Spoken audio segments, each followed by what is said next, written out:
안녕하세요. 오늘도 사연살롱을 찾아주셔서 감사합니다. 서울에 사는 40대 여성이에요. 저는 1살 때 미국으로 입양돼서 미국인으로 살다가 2번의 파양 끝에 한국으로 돌아오게 되었어요.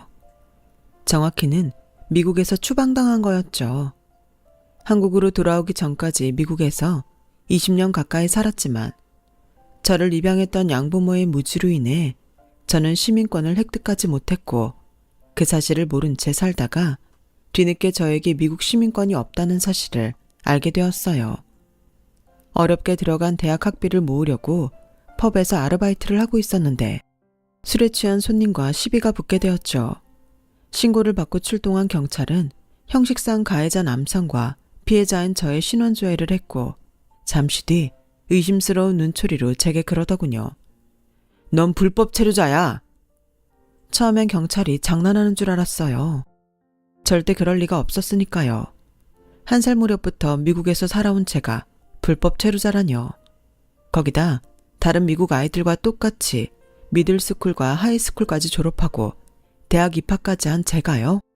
하지만 제가 불법 체류자라는 사실을 안 순간부터 경찰은 제게 호의를 베풀지 않았어요.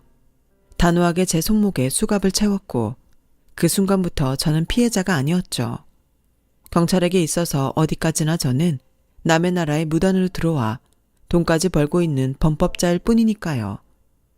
그렇게 수감이 된 후에야 저는 저와 비슷한 상황에 처한 한국 입양아들이 많다는 사실을 알게 되었어요. 2000년도 이후에 미국으로 입양된 아이들의 경우 자동으로 시민권을 부여받지만 그 전에 입양된 아이들은 아동시민권법 소급 적용이 안 돼서 추방당하는 사례가 꽤 있었다더군요. 그리고 그중 대부분은 강제 추방을 당했다는 것도 알 수 있었죠. 얼마 뒤 저 역시 그들처럼 한국행 비행기에 오르게 되었어요. 나를 버린 나라로 다시 보내진 거죠. 그나마 다행이라고 생각한 거는 제가 다니던 중학교에 한국인 친구가 하나 있어서 그 친구 덕에 한국어를 배워둘 수 있었다는 거예요. 그 친구는 한인교회 목사님 아들인데 국민학교 5학년 때 온 가족이 미국으로 이민 와서 살고 있었어요. 친구는 집에서 한국어를 사용하는 데다 교회 신도들도 연세가 있는 분들이 많아서 다들 한국어를 사용했기에 저는 친구 도움으로 그곳에서 한국어를 배울 수 있었어요. 아들을 통해 딱한 제 처지를 들으신 목사님은 제가 외롭지 않도록 가족여행에도 저를 데리고 다니셨고 교회에서 하는 한인 행사에도 늘 불러주셨어요. 제 뿌리가 한국인임을 잊지 않도록 한국어와 역사, 문화도 많이 가르쳐 주셨고요. 목사님 사모님은 제게 한국의 집밥이 뭔지 제대로 알려주셨어요. 양부모한테 거의 방치되다시피 했던 저를 불러다 늘 밥을 먹이셨거든요. 하도 굶어서 키에 비해 몸무게가 적게 나갔던 저는 사모님이 만들어주신 김치볶음밥이랑 떡볶이, 된장찌개 등을 먹으며 뼈와 살을 키워나갔죠. 제가 양아버지의 폭력에 참다 못해 집에서 가출을 했을 때도 저를 찾아 나선 건 양부모가 아닌 목사님 가족이었어요. 저에게 꿈을 심어주고 대학에 진학할 수 있도록 길을 열어준 분도 그분들이죠. 신은 제게 부모는 주지 않으셨지만 부모보다 더 훌륭한 목사님 가족을 보내주셔서 더는 외롭지 않았어요. 하지만 뜻하지 않은 상황에 생이별을 하게 되니 그동안 스스로를 지탱하던 지지대가 무너진 것처럼 걷잡을 수 없이 망가지고 말았어요. 마치 세상에 혼자 버려진 것처럼 막막하고 두려웠어요. 그래서 내 친부모님을 찾기로 했죠. 하지만 홀트 복지관의 도움을 받아 아무리 찾아봐도 찾을 수가 없었어요. 마치 처음부터 세상에 존재하지 않았던 분들처럼 꽁꽁 숨어서 머리카락 한 올조차 찾을 수 없었죠. 큰 기대는 없었지만 혹시나 하는 믿음까지 산산조각이 나자 정말 다 포기하고 싶다는 생각이 들더군요. 한국에서 검은머리 미국인인 저는 아무것도 할 수 있는 게 없었어요. 외모는 한국인이지만 말과 행동은 미국인인 저는 어디에도 속하지 못하는 이방인이었으니까요. 그나마 제가 유일하게 잘할 수 있는 영어를 이용해 밥벌이를 하려고 영어학원을 찾아가 봤지만 하나같이 백인 강사를 원한다는 말을 하더군요. 게다가 대학 졸업장이 없던 저로서는 회사에 취직도 할 수 없었어요. 한국말을 하기는 하지만 한국인들이 듣기엔 상당히 어눌한 발음도 직장을 구하는 데 걸림돌이었거든요. 그러다 하루는 미국에 있는 친구한테 온 메일을 받게 되었어요. 목사님 사촌이 이태원에서 카페를 하는데 거기에 한번 가보라고요. 파트타임이기는 하지만 집세 정도는 벌 수 있을 거라더군요. 그렇게 이태원에 발을 들인 저는 카페와 레스토랑, 펍 등에서 서빙 아르바이트를 하게 되었고, 그러다 한 레스토랑의 정직원으로 채용이 되어 생활의 안정을 찾을 수 있었어요. 그 레스토랑의 사장이 바로 지금의 제 남편이에요. 저는 아직도 처음 남편을 만났던 그 순간을 잊을 수가 없어요. 정확히는 제가 이력서를 들고 남편의 레스토랑에 면접을 보러 왔을 때 남편이 했던 말과 그 눈빛이죠. 아직 한글을 쓰는 게 서툴렀던 저는 자기소개서 대신 말로 제 소개를 했어요. 1살 무렵 미국으로 입양돼서 양부모의 학대 끝에 2번의 파양을 당한 일과 같은 학교에 다니던 목사님 아들과 친구가 되면서 뒤늦게 내 정체성을 찾게 된 것, 그리고 뜻하지 않게 미국에서 추방돼 한국으로 돌아온 일들까지 마치 영화 줄거리 소개하듯 쭉 얘기했죠. 그 얘기를 다 들은 남편은 눈시울을 붉히며 제게 그랬어요. 미안하다고요.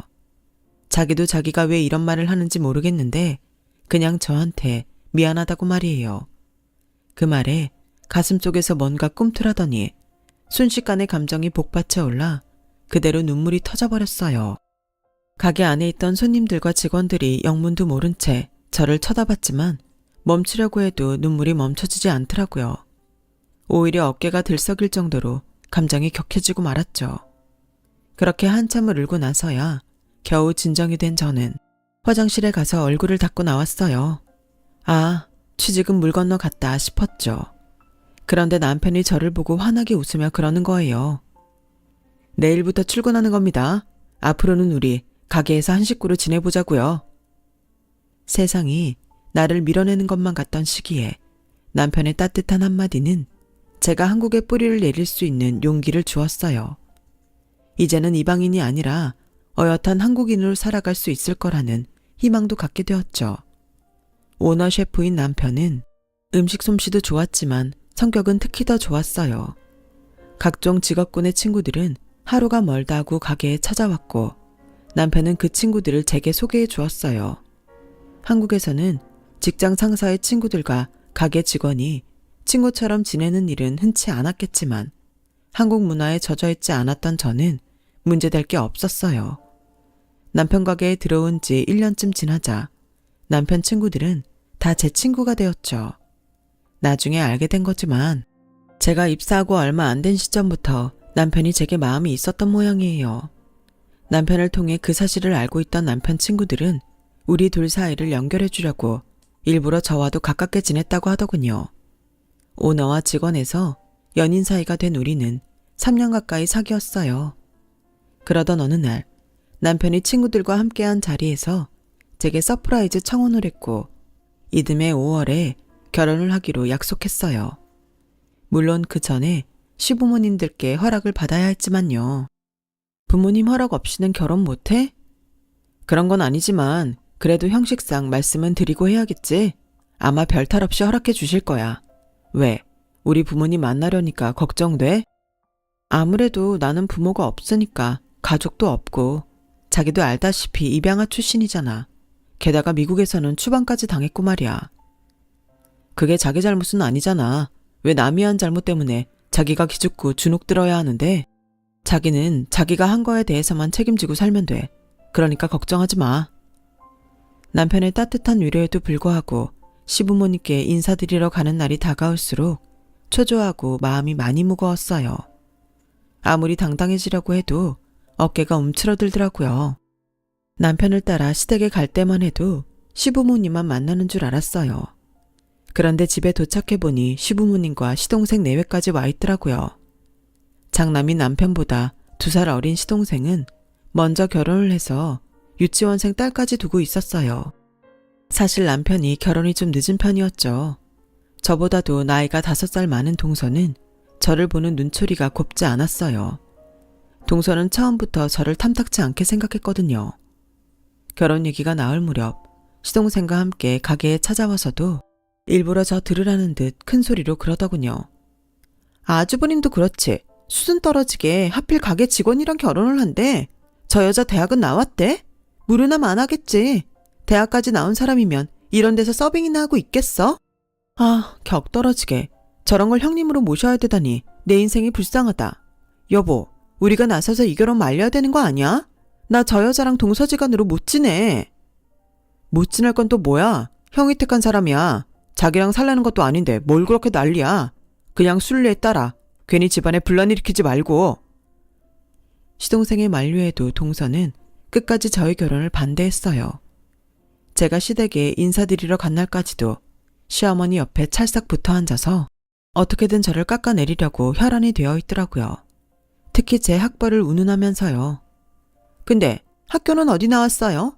대학 나오긴 했어요? 아니요, 대학은 못 나왔습니다. 그럼 고졸이네. 고등학교는 어디 나왔어요? 말 못하는 거 보니까 고등학교도 안 좋은 데 나왔나 보네. 실업계 나온 거예요? 동서의 질문에 저는 말을 할 수 없었어요. 시부모님께는 미리 제가 입양아 출신이라는 걸 말씀드렸지만 시동생과 동서한테는 비밀로 하기로 했거든요.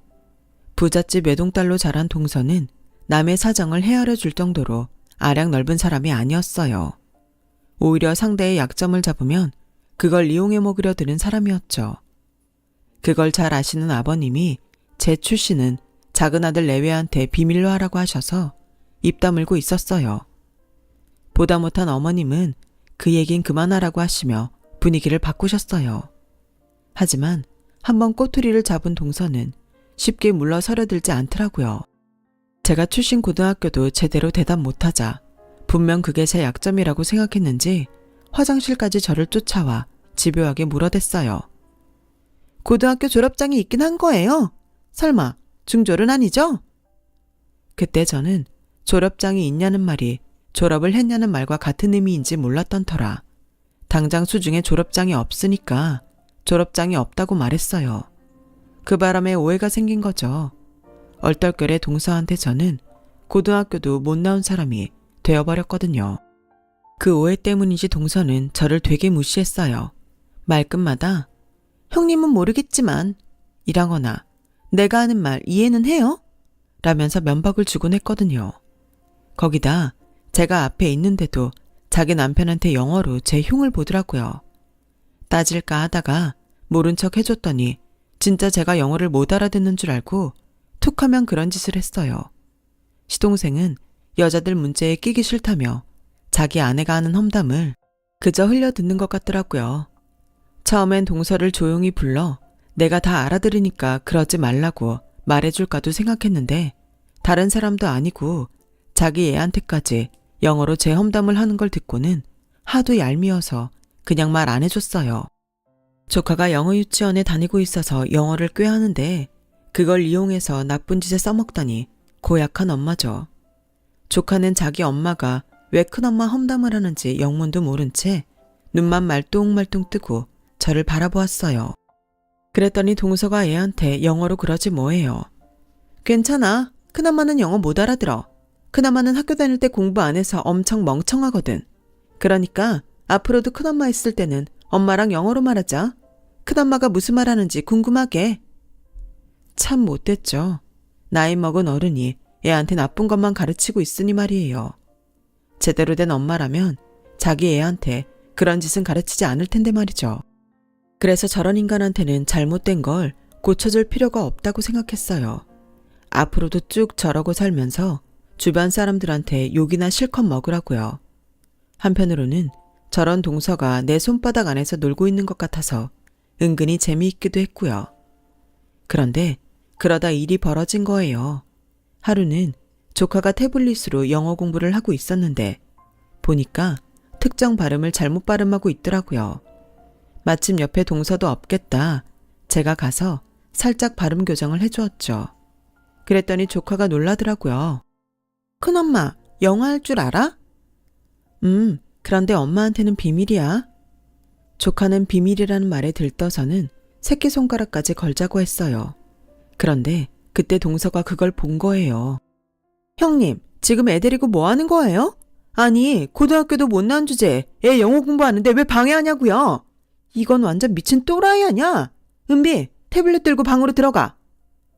조카는 서슬퍼런 지 엄마 얼굴에 잔뜩 얼어서는 방으로 들어갔어요.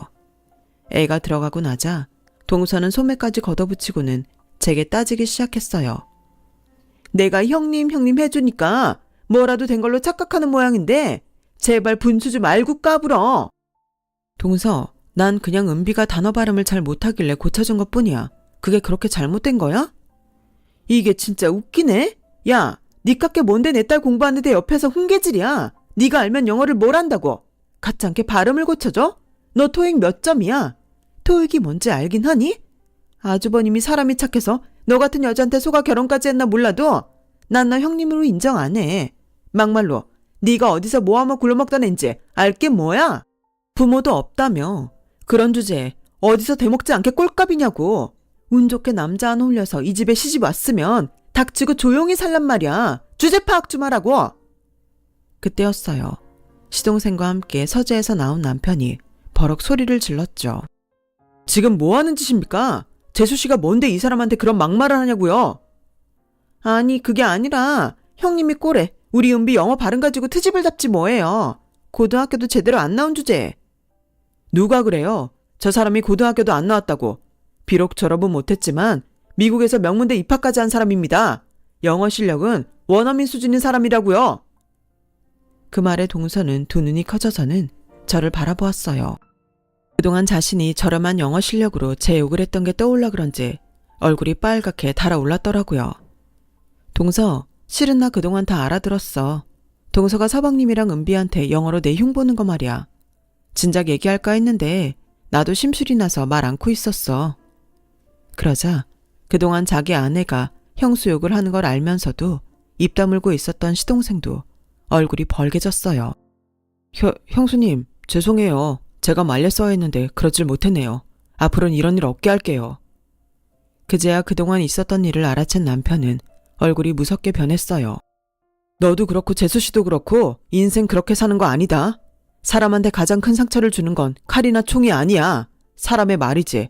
아버지가 왜 너희 부부한테 내 아내 얘기를 비밀로 하라고 했는지 이제야 정확히 알겠다. 둘 다 인간이 덜 된 걸 아버지는 아셨던 거지. 기말할 필요 없고 앞으로는 따로 얼굴 보는 일 없도록 하자. 부모님 앞에서는 어쩔 수 없지만 될 수 있다면 더는 너희 부부 얼굴 보고 살기 싫다. 남편은 제 손을 잡고 시동생 집을 나왔어요. 집으로 향하는 차 안에서도 남편은 아무 말도 하지 않았어요. 무거운 얼굴로 정명만 응시한 채 운전을 하더라고요. 내가 괜한 짓을 해서 이런 상황을 맞는 게 아닌가 미안했어요. 그냥 처음에 따끔하게 한 소리하고 끝냈으면 형제간의 사이를 멀어지게 하지 않았을 텐데 하고 말이죠. 그래서 남편 얼굴 보기가 민망해서 고개를 푹 숙이고 있는데 남편이 제 손을 잡으며 그러더라고요. 다시 공부해볼 생각 없어? 원한다면 내가 대학 보내줄게. 자기가 싫다고 하면 어쩔 수 없지만 난 당신이 사람들한테 무시당하고 사는 거 싫어. 당신은 그런 대접을 받아도 되는 사람이 아니니까.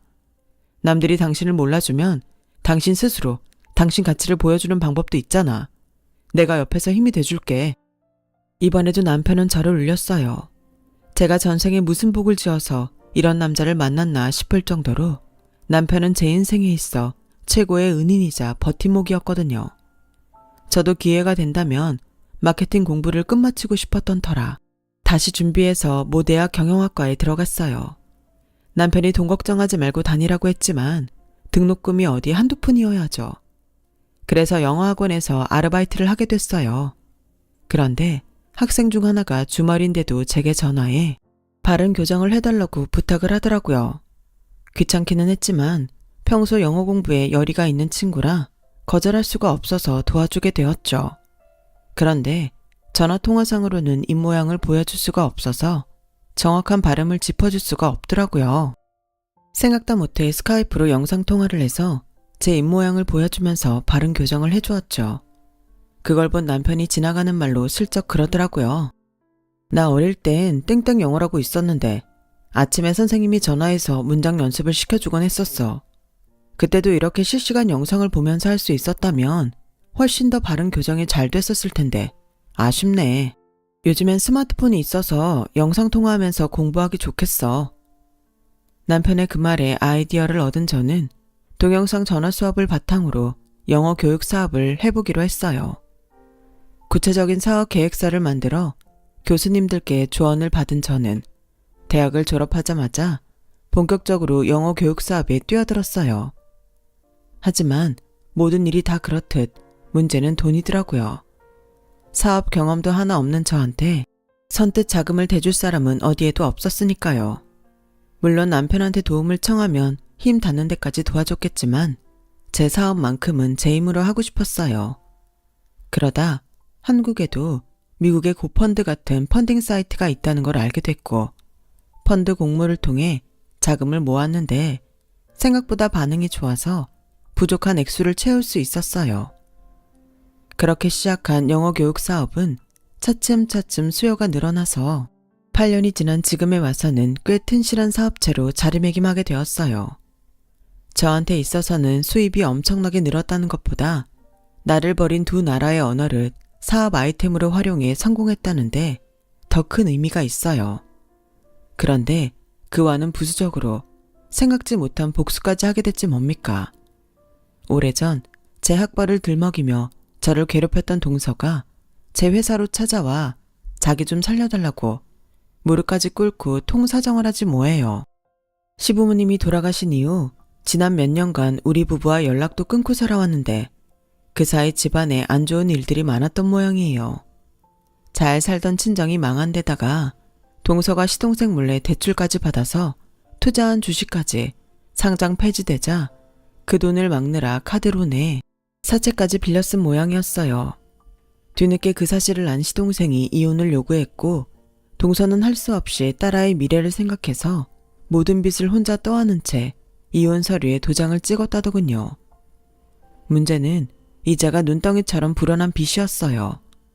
평생 자기 손으로 용돈 한번 벌어본 적이 없는 동서는 이자 무서운 줄도 모르고 여기저기서 돈만 끌어다 메꾸곤 했는데 이제 더는 끌었을 돈도 없게 된 거예요. 그러다 딸아이와 통화하던 중 제가 사업으로 성공했다는 소리를 듣고 돈을 빌리러 찾아온 거였죠. 동서, 돈 빌려주면 갚을 수는 있어? 당연하죠. 내가 무슨 수를 써서라도 형님 돈 꼭 갚을게요. 담보가 필요하면 땅 문서 맡길게요. 이거 당장은 팔기 힘든 땅이지만 앞으로 몇 년 뒤면 분명히 10배 이상 오를 땅이에요. 친정아버지가 돌아가시는 순간까지 이 땅은 꼭 지키라고 신신당부하신 땅이라고요. 그러니까 이거 담보로 받고 딱 1억만 빌려주세요. 네? 땅이야 팔려야 할 가치가 있는 거고 그보다 동서가 말하는 무슨 수라는 게 구체적으로 어떤 계획인 건데 나 사업하는 사람이야. 정확하고 구체적인 계획 아니면 단 1원도 내줄 수 없어. 그러니까 잘 생각하고 말해. 동서한테 계획이 있어 없어? 그러자 울음을 터뜨리며 고개를 가로저었어요. 그 모습을 보니 한심하기도 했지만 불쌍한 마음이 더 컸어요. 한때 동서한테 받은 수모 그대로 갚아주겠다는 생각도 했었는데 이렇게 모든 걸 다 잃고 자신이 그토록 깔보던 사람한테까지 와서 무릎을 꿇는 걸 보니 더는 복수할 마음이 생기지 않더라고요. 그렇다고 순순히 돈을 주고 싶지도 않았어요. 사람 성격은 쉽게 변하지 않아서 돈을 받으면 바로 얼굴색 바꿀 게 뻔했으니까요. 그래서 일단 개인 회생 신청부터 하라고 했어요. 매달 나가야 할 이자는 대신 내줄 테니까 우리 회사에 나와서 일을 하라고 했어요. 복사와 비품구비, 잔심부름을 비롯한 전반적인 사무 보조를 맡으라고요. 만약 제대로 일을 하지 않으면 바로 이자 지급은 끊을 거라고 말이에요. 거기다 시급에 비해 많이 지급된 이자는 땅의 지분으로 회수하겠다고요. 그동안 고개 빳빳이 들고 사람 무시하며 살아온 동서는 금방이라도 싫다고 소리치고 싶은 얼굴이었지만 세상 어디에도 자기한테 돈을 빌려줄 곳이 없다는 걸 알아서인지 입술을 꽉 깨물면서도 싫다는 말은 않더라고요. 그렇게 동서는 자신이 그토록 무시하던 제 밑에서 일하게 됐어요. 하루하루 살얼음판을 걷는 심정으로 조마조마하면서요. 남편은 그냥 모른 척하고 내보내라고 했지만 저는 오히려 제 밑에 데리고 있는 게 진정한 복수다 싶어서 데리고 있을 생각입니다. 땅이 안 팔려서 돈 떼이면 어쩌냐고요? 상관없어요. 따지고 보면 저도 살면서 많은 사람들한테 도움을 받았잖아요. 인생은 돌고 도는 거라고 제가 받은 도움 동서한테 갚는 셈 치죠 뭐. 인생이 다 그런 거 아니겠어요? 미국에 버려졌던 제가 다시 한국에 돌아와 멋진 남편도 만나고 이렇게 사업으로 성공하게 된 것처럼 평생 안 변할 것 같던 동서도 이번 기회에 정신을 차리게 될지 말이에요. 세상은 우리가 생각하는 것보다 훨씬 더 많은 기적이 일어나니까요. 지금까지 제 사연을 들어주셔서 감사드려요. 일상의 기적들이 여러분과 함께하기를 바랍니다. 여러분, 사연 댓글에 응원과 현명한 조언 부탁드려요. 좋아요와 구독은 저에게 큰 힘이 됩니다. 오늘도 좋은 일 가득하세요.